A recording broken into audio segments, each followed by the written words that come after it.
सभी को जय श्री कृष्णा, राधे राधे। तो कार्तिक मास में सुनी जाने वाली पथवारी की कथा, तो ये दूसरी कथा है, ज़रूर सुनिएगा। और वीडियो अच्छा लगे तो प्लीज़ लाइक शेयर और सब्सक्राइब करिएगा, क्योंकि आपके सपोर्ट की बहुत ज़रूरत है। तो कथा श्रवण करिए। एक बुढ़िया थी, उसके 4 बेटे थे और 4 भैंसें भी थी। अब आया कार्तिक का महीना, तो वो जो बूढ़ी अम्मा थी वो अपनी बहुओं से बोली, मैं तो कार्तिक नहाने जाऊंगी किसी तीर्थ में, और तुम लोग, उनके पास 4 भैंसें थी, तो उन्होंने बोला कि तुम लोग आपस में एक एक भैंस ले लो। 1 महीने बाद आऊंगी तो देखूंगी कि तुम में से कौन सी बहू ने सबसे ज़्यादा घी जोड़ रखा है। तीनों बहुएं चालाक थीं। छोटी बहू बहुत सीधी सादी थी, ना तो दूध उससे निकालना आता था और ना ही बिलोना आता था जिससे कि वो घी बना सकती।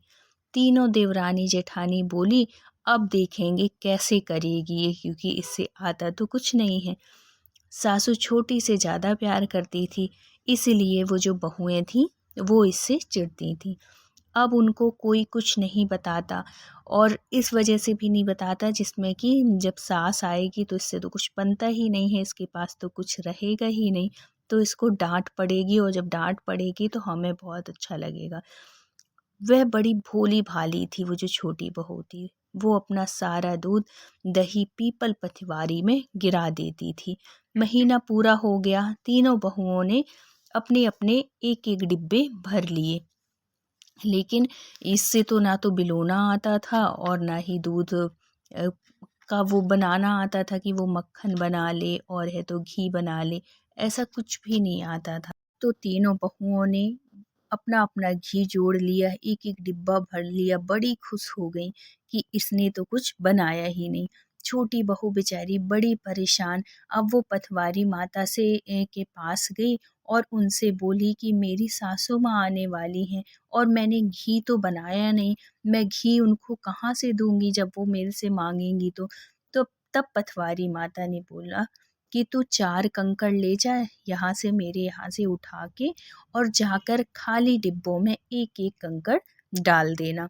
उनका एक एक डिब्बा, वो जिस जिस कंकड़, जो कंकड़ है जिस डिब्बे में डालेगी वो घी में बदल जाएंगे और तेरे डिब्बे भर जाएंगे। उस बहू ने वैसा ही किया। यहाँ से कंकड़ उठा के, पथवारी से 4 कंकड़ उठा के ले गई और खाली डिब्बे में डाल दिया। अब क्या होता है कि उसके बाद उसकी सास आती है और वो डाल के रख दी, जैसे कि पथवारी मैया ने बोला था। अब सास आई तो सासुन ने सबसे बोला कि आओ अपना अपना घी दिखाओ, ले आओ डिब्बा सब अपने अपने, किसने कितना घी जमा करा है, मैं भी तो देखूं कि कितने ईमानदारी से तुम लोगों ने काम किया है, कि दूध का वेस्ट किया है। मतलब इस भाव से वो इन लोगों को काम दे गई थी। सब बड़ी खुशी के मारे अपना अपना डिब्बा लेके आ गई, और मन में ये खुशी कि अब तो इसको डांटेंगी सास। और सारे डिब्बों को लाके उनके साथ सामने रख दिया। सबसे छोटी जो बहू थी, वो, इन बहुओं ने, 3 बहुओं ने तो एक एक डिब्बे लेके आए, लेकिन जो सबसे छोटी बहू थी वो 4 डिब्बे लेकर आई। सब बोली, इसने तो कभी दूध और दही कुछ जमाया ही नहीं, तो फिर इसके पास 4 डिब्बे कैसे आ गए। उन बहुओं ने सोचा कि ज़रूर इसने अपने पति से मंगाया होगा। फिर उसने सास से बताया, इनकी बहुओं ने, कि माँ जी इसने तो कभी घर में दूध जमाया और ना ही तो दही जमाया और ना बिलोई, तो कैसे इसका घी बन गया। ज़रूर इसने अपने पति से मंगाया है, इससे पूछिए, सच सच पूछिए कि इसने क्या किया है, ऐसा तो घर में इसने कुछ किया नहीं। तब वो जो छोटी बहू थी बहुत सरल थी, बहुत सीधी थी, उसने सारी बात अपनी सास से बता दी।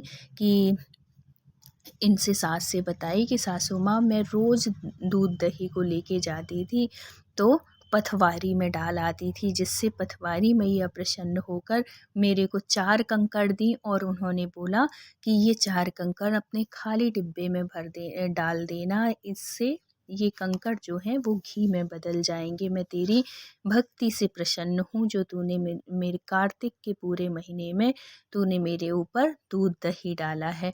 इससे वो प्रसन्न होकर जो पटवारी मैया थी उनकी वजह से ही मैं ये घी आपके पास लेके आई हूँ। तो जब ये सब लोग सुनती हैं, तीनों बहुएं और सास सुनती हैं, तो वो बहुत खुश हो जाती हैं। और उसके जो ये लोग सोच रही थी कि डांट पड़ेगी, ये होगा वो होगा, लेकिन सास और खुश हो जाती है उससे और उसके भोलेपन, उसके सीधेपन से बहुत प्रसन्न होती है। तो हे पटवारी माता, जैसे आपने उस भोली बहू के ऊपर प्रसन्न हुई, वैसे सबके ऊपर प्रसन्न होना और सबके ऊपर अपनी कृपा बनाए रख।